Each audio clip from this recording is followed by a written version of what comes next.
Hi everyone, so for today's English lesson we are going to be writing a letter in role. We're going to be imagining we're Duncan from the story of the day the crayons quit, and we're going to be writing a letter to our favourite crayon. So our steps to success are: I know how to use capital letters correctly and I know when to use a full stop. You will need a piece of paper and a pencil. You can pause the video now to go and get it. Okay, so we need to have a little think about where we should use capital letters in our writing. Now, I'm sure you already know that capital letters are always used to start a sentence. So as you can see, for example, in my sentence that's just in front of you here, you can see that I have a capital letter here, and I make sure that I end my sentence with a full stop. But capital letters aren't just used at the beginning of a sentence. We also use capital letters when we're writing proper nouns. Now, proper nouns, that sounds like a very big word, doesn't it? It sounds very confusing, but actually we use proper nouns in our writing quite a lot. For example, a proper noun are the days of the week. So for example, Monday, Tuesday, Wednesday, Thursday, Friday, Saturday and Sunday, they're all days of the week. They're proper nouns and we would always write those with a capital letter.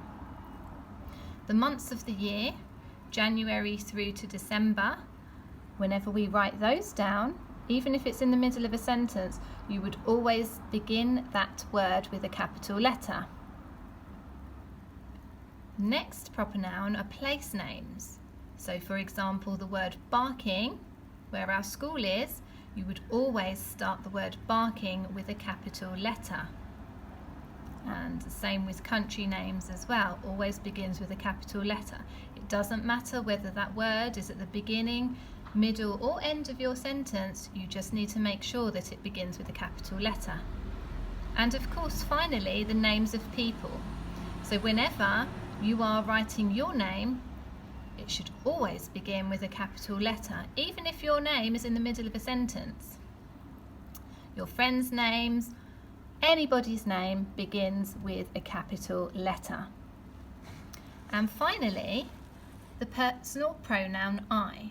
So whenever you are writing about yourself, and in this case we'll be using I quite a bit because we're writing a letter in role as Duncan, you're imagining you're Duncan, so you're going to write a letter and you're going to be using the word I because you're talking about yourself. And I, in the middle of a sentence, should always be a capital letter whenever you're using it for the personal pronoun I. Okay, so as you can see, we have the capitals machine. When sentences go in, they do not start with a capital letter.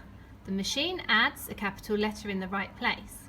So what your job is now is to look at these sentences and to put it in the capital letter where you think it should go. So you're going to write the sentence down correctly, looking carefully at where the capital letter should go. So they might be for the beginning of the sentences, it might be for the personal pronoun I, and it might be for the other pronouns that I mentioned on the other slide.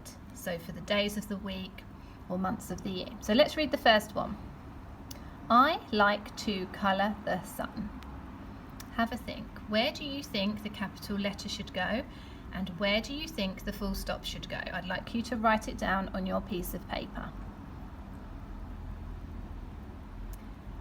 Okay, the second one, I'll read it to you. My favourite crayon is blue crayon.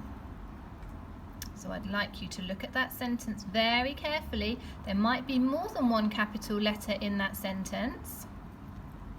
And I want you to figure out where you think the capital letter goes, or if there are two, where both of them go, and where the full stop goes. Third sentence. The letter is from Duncan. Where do you think the full stop goes? Where do you think the capital letters go? Again, there may be more than one capital letter in that sentence. Okay, and finally, on Monday I drew a dragon. Where do you think the capital letter goes? There might be more than one, there might be two. And I'd like you to put the capital letter in the correct place. Okay, so now we're going to double check and see how you got on with your sentences if you got the capital letters and full stops in the correct place.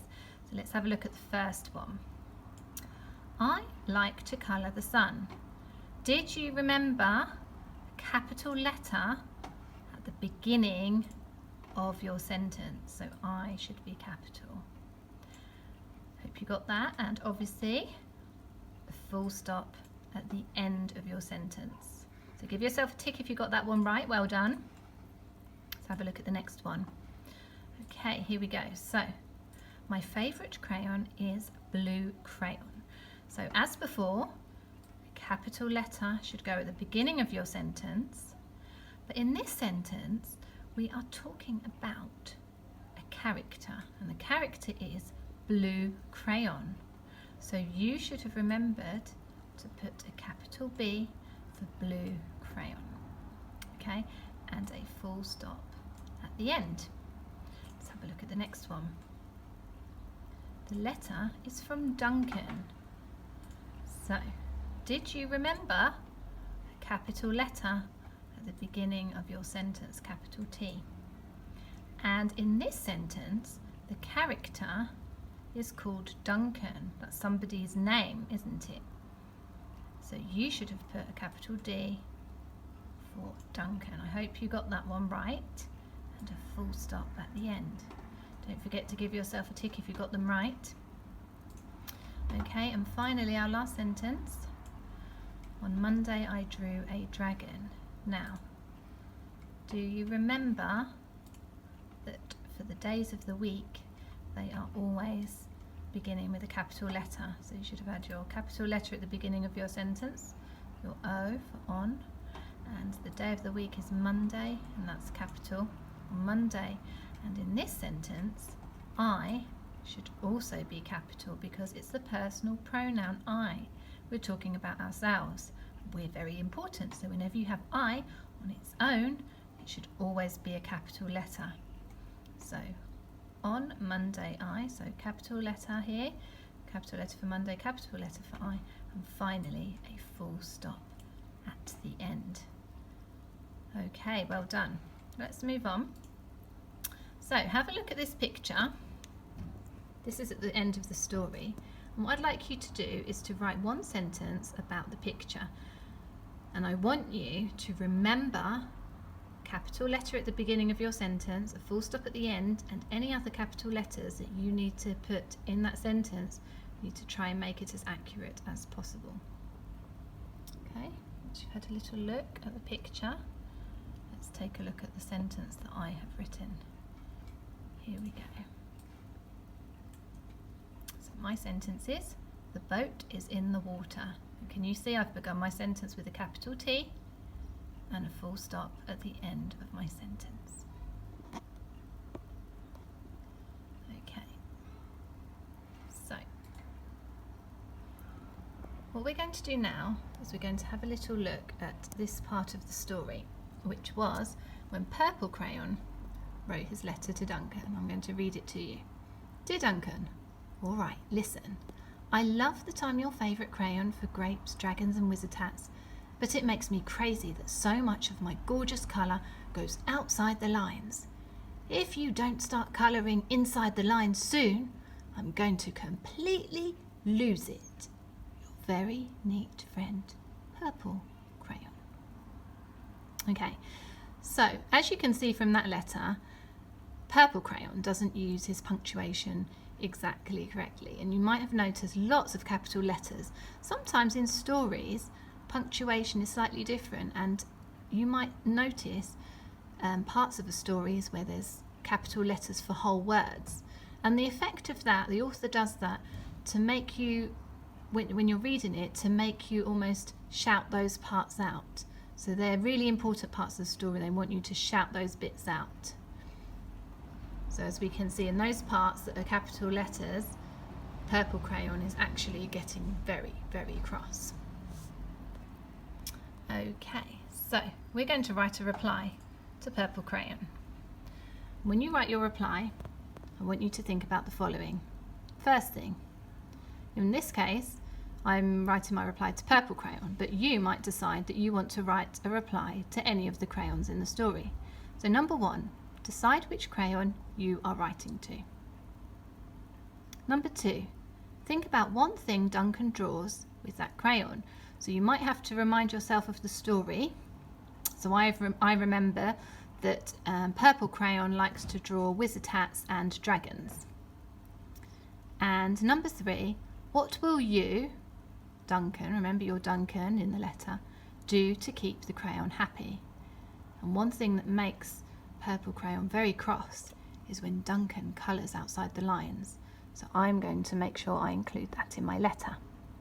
And as you can see at the bottom, we should include finger spaces within our sentences. So make sure you have a finger space between each of your words. That's what I'm going to be looking for. I'm also going to be looking for a capital letter at the start of a sentence and at any point in the sentence where we need a capital letter. And I'm also going to be looking for a full stop at the end and the capital I, if you use a capital I. Okay, so let's have a look at my example to give you an idea. Okay, so dear Purple Crayon, and I hope you've noticed Purple Crayon is the name of the character. Can you see what I have done? I have made sure that I have got a capital P for purple. So I'm writing to Purple Crayon. Dear Purple Crayon, you know you are my favourite crayon. I always, and this is your line where you can put in whatever you like. So because I'm writing to Purple Crayon, I've written, I always draw dragons with you.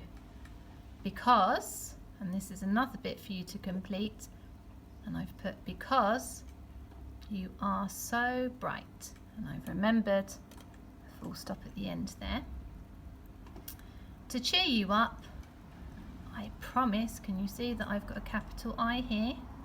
To cheer you up, I promise to colour inside the lines. Full stop. And I'm signing off my letter. Remember, you are Duncan in this letter. You're writing to the crayon of your choice. So you need to make sure that you sign it off from Duncan. And as I'm sure you've noticed, Duncan has a capital D. So I'm going to look through these things. Have I included finger spaces? Yes. Have I included a capital letter at the beginning of each of my sentences? Yes. Yes. And here as well. Have I included full stops at the end of my sentences? I have. And have I used the personal pronoun I, which is a capital I? And I've done all of those things. So you can use this template to help you. And I look forward to seeing your lovely letters. Don't forget to email the Year 1 email to show me your wonderful work. Thank you, Year 1.